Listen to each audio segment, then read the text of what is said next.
Hi, Dr. Wright here, and I have a very special guest in my office, Karen Asforth, who is a world-renowned researcher and lymphedema therapist, and she's going to share some important research she did on lipedema.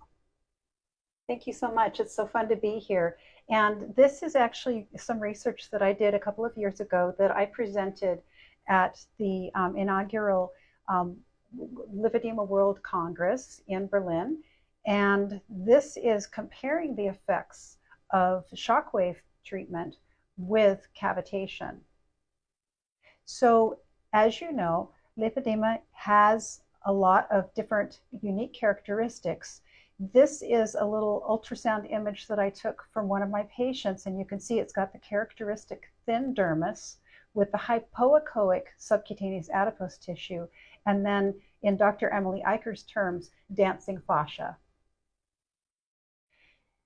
One of the things that was important to me was to review what sorts of treatments have been done already for subcutaneous adipose tissue.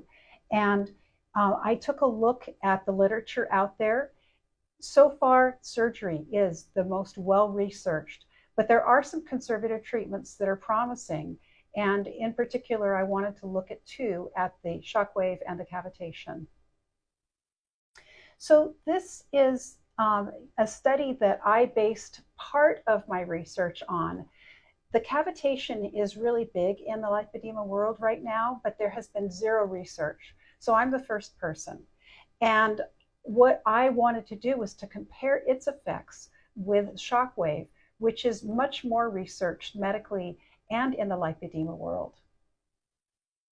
These are the two different devices that I used. You can see on the left the shockwave, which is a very expensive instrument. On the right is a cavitation device, which is accessible for patients to purchase. And I wanted to make sure that this was something that could work as well as the shockwave. But again, I'm not running out and encouraging women to go buy one at this point because there hasn't been enough research done to really look into all the ramifications of this treatment. That said,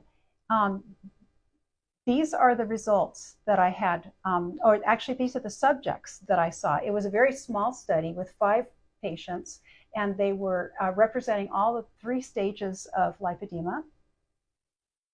These are the results in a nutshell.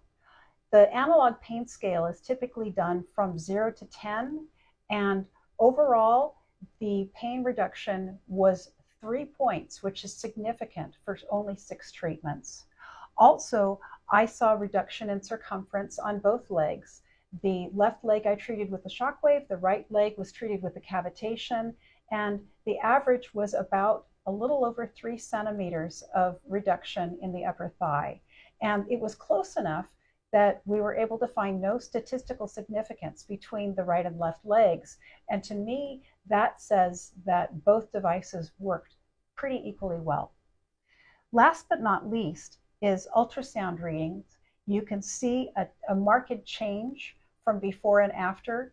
And again, this is something that is an indicator of change in the subcutaneous adipose tissue. So to kind of wind it up, I would caution women to not necessarily run out and do this treatment on themselves just yet. I have more research planned, and I would like to be able to look at some of the safety concerns that I have about these modalities. In the meantime, I would continue to do home treatment as recommended by your physicians and your lymphedema therapists.